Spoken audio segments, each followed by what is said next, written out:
Bismillaahi Raxmaani Raxiim. Assalaamu calaykum waraxmatullaahi tacaala wabarakaatu. Maanta waxaan rabaa inaan ka hadlo mowduuc ku saabsan qodobka koowaad adeec ninkaaga. Insha Allah waxaan soo gelin doonaa muuqaalo taxanaa. Waxaan ku baran doonaa sidaan u adeeci lahayn wadooyinkan qada lahayn iyo sidaan maamuli lahayn. Daawasho wacan. Magacaygu waa Shamhaad Maxamed. Channelka naga daawanaysaan waa Shamhaad Xaaji. Fadlan waxaan kaa codsanayaa inaad muuqaalka like saarto, la wadaagto asxaabtaada iyo subscribe noo saarto si aan u soo badino muuqaalo caynkan ah. Anigana waxay tahay dhiirigelin si aan la wadaago mowduucyo caynkan ah. Gabadha muslimada ah waxaad ogaataa xasilloonida nolosha iyo inaad ku guulaysato nolosha guurka kuna noolaato reynreyn iyo farxad. Waxaa saldhig u ah adeecida ninkaaga. Waxaad ogaataa gabadhii muslimada ah in guurku yahay shirkaduna sidaad ogtahay waxay u baahan tahay maamule kaas oo nidaaminayo oo isku dabaridayo arrimaheeda. Sidaa daraadeed ayuu Ilaahay ninka shaqada u doortay. Ilaahay wuxuu quraankiisa ku yiri ragga iyaga ayaa dumarka ka sareeya. Waxa Ilaahay ku kala fadilay awgeed iyo waxa ay bixinayaan oo maal ah. Gabadha muslimada ahna markaa waxaa la gudbo in ay maamulkiisa ogolaato oo ay ku adeecdo oo ay u fahamto in adeecitaankaas yahay mid cibaado ah oo ay Ilaahay ugu dhawaanayso. Nabiga wuxuu yiri naxariis iyo nabadgelyo korkiisa ahaatee haddii ay gabadha muslimada ay tukato shanteeda soontana bisheeda ninkeedana adeecdo waxaa lagu yiraahdaa jannada ka gal meel alla meesha aad doonto. Adeecida laga rabo gabadha muslimada ah waxaa soo hoosgalaya lambarka koowaad.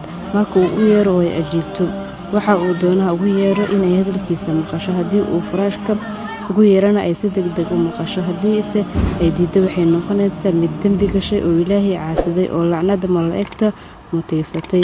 Sida uu yiri Nabiga naxariis iyo nabadgelyo korkiisa ahaatee haddii uu ninka xaaskiisa furaashkiisa ugu yeedho oo ay diido oo ay cadho ku waabarisato malaa'igta ayaa nacladaysa ilaa inta uu ka baryaayo. Qodobka labaad inaanay guriga ka bixin isagoo aan u idmin mooye. Adeecida waxaa ka mid ah inaanay guriga ka bixin isagoo u ogolaada mooye. Bixitaankeedu waa inuu ahaadaa mid waafaqsan sharciga oo ay jirkeeda xijaabka sharciga ah ku sii daysaa oo ay indhaheedana laabtaa marka ay dariiqa socoto lugaheedana aynay dhulka ku dhufan.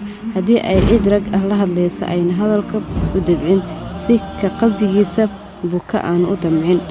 Lambarka saddexaad in marka uu maqan yahay ay xafido naftiisa, maalkiisa iyo caruurtiisa. Adeecida waxaa asal u ah in gabadha marka ninkeedu safro ay nafteeda xifdiso waayo nafteeda waa ammaano. Inay maalkiisa xafido oo ay ku bixin ilaa wixii uu isaga ogol yahay mooye.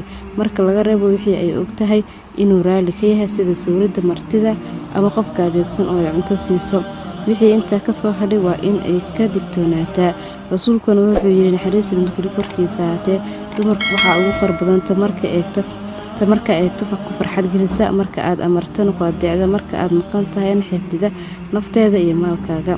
Gabadh yahay waad u jeedaa in quraanka iyo suubanuhuba adkeeyeen in gabadha ninkeeda adeecdo. Adeecidaas waa mid aad ninkaaga qalbigiisa ku kasbanayso. Waa mid gurigaaga ka dhigaya meel xasiloon oo bilaa buuq ah, bilaa hadal ah, bilaa dagaal ah. Haddiise laga waayo adeecida ninkaaga ogow in gurigaaga uu noqon doono meel aan xasiloonayn oo aan deganayn.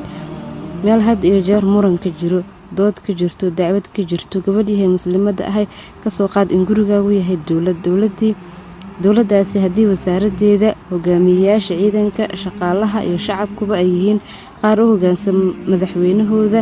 Dowladdaasi waxay noqonayaan mid nabadgelyo ku noolaata barwaaqo iyo horumar. Haddiise ay dowladdu tahay mid uu ku jiro isqabqabsi siyaasadeed oo madaxweynaha laga hor yimaado waxaad dareemi kartaa dhibaatada ka dhalan karta arrintaas iyo saameynta ay arrintaas dalka ku yeelan karto. Walaasheeda muslimka ah gurigaagu waa dowlad oo kale. Marka adiga kala dooro in dowladda aad wasiirka arrimaha gudaha ka tahay ay noqoto mid kala dambeyn iyo ixtiraam leh iyo inay noqoto mid fowdo ah. Fadlan waxaan kaa codsanayaa inaad muuqaalka like saarto, la wadaagto asxaabtaada iyo subscribe noo saarto si aan u soo badino muuqaalo caynkan ah. Anigana waxay tahay dhiirigelin si aan la wadaago mowduucyo caynkan ah.